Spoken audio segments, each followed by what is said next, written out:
Ada tayo mo iti Barangay Rawis nga pagkakitaan iti may sapay nga project iti Provincial Government of Ilocos Sur. Kaya kadwa tayo da Ma'am Hershey Tronco, Barangay Secretary, ken ni Ma'am Kises Rabara, may sa po nga BHW, ken of course isuda ket agdaldalan iti datoy kalsada nga proyekto ti Provincial Government. So nimbaga oras tayo, ma'am. Nimbaga oras mo, sir.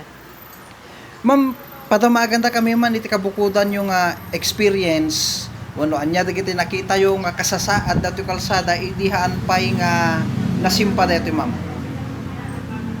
Idihaan pay nga nasimpa circuit medyo aduti lubak-lubak nga lugar from ito'y ayan ni Roxuanan to San Julian adu dagiti adda area nga lubak-lubak di adda abot-abot na. Kumusta ti kapadasan yung maidi, ma'am, nga dumaldalan dito idi jay lubak-lubak? Medyo narigat, sir. Tapos, dajilugan, medyo dapat ampay nga napataray, kada kwa. So nga, medyo narigat maidi. O, kailangan mo nga ipili dagiti Wen, parte sir. nga pag ma'am. Tapno lang nga madamage si pilid na. Oo. Yan, sir. How about idinalpasan, ma'am, kasano ti langanan? Mayatin sir okay smooth.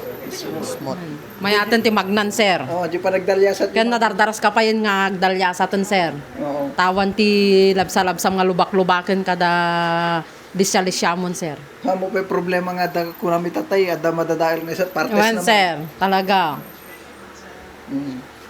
So para kanya yung ma'am beneficial la dato na itad nga project dito barangay yo. Wen, sir. When sir Ada pay ma'am makit-kita yung nga kaslatay sumarsaro no nga yung kay kumama dawatan kini governor nga project, ma'am. dito iko ma area mi sir adda ngamin pay ti part nga lubak-lubak Oo. lalo dito'y dayami DJ sa ko mamit parte dito, idawat mi ken ni Gob Jerry nga masimpamit sir ket no pinagtotodo ket talaga nga ag kwadye sir bahas sir.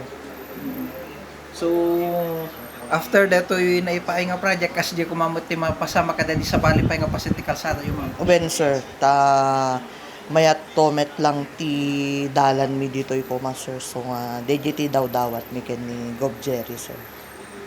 So kalpasan dagiti babae nga opisyales iti Barangay Rawis kauman tayo mat di Sir Melvin Libed may isang tricycle driver nga dumaldalya sa nga inaldaw iti datoy proyekto nga kalsada ti provincial government. Sir, naimbag nga oras tayo. Nambag nga oras may kanyam, sir.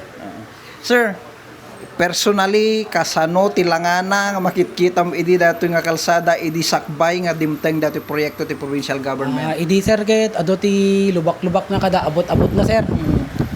Yung idi na nalpas sa project ti government ten nga baro nga kalsada nasaya at ti pinagdalaya sa tilugan sir. Kasano ti experience mo idi everyday, sir, nga panag drive nga usar dahil lubak-lubak nga ko na makalsada. Natanagtag tilugan, sir. Ado pa idi kiti abot-abot na nga lislisyam mi no kano biyahe kami. Yung idi nalpas idi dalanen nga gabot ti nagsakalin gana di Roxuanan na mayat mo ti pinagtaray tilugan sir. Oh, very smooth ti panag-drive mo Well, sir. tatan, Well, sir. Well, sir. So, beneficial matlaang para king kasi napintas mo la dato nga project ng paay ti provincial government kanya. Napintas, sir. Napintas. Na mayat. Nasaya at nga pag naantilugan, sir. Ni Ma'am Genevieve Presto may samot nga commuter tintay kaumano man ni tata. Ma'am, i-describe mo ma'am kanyami ma'am no kasano lang nga dato kalsada yo idi awan pay dati panakasimpa nga proyekto ti provincial government. Nagriga sir tanog logan ka kaya talaga nga makutog-kutog ka kada may team-og ka di unag ti tricycle Kasi nga nagriga sir. Kasi the experience When mo sir, ma'am. when sir. How about idi nalpasan ma'am kasano ti experience mo nga dumaan? Kaya nasaya atin sir ati pinagluganin nga naandayas nga talagan sir. So very beneficial When kanya, sir, yes, when sir.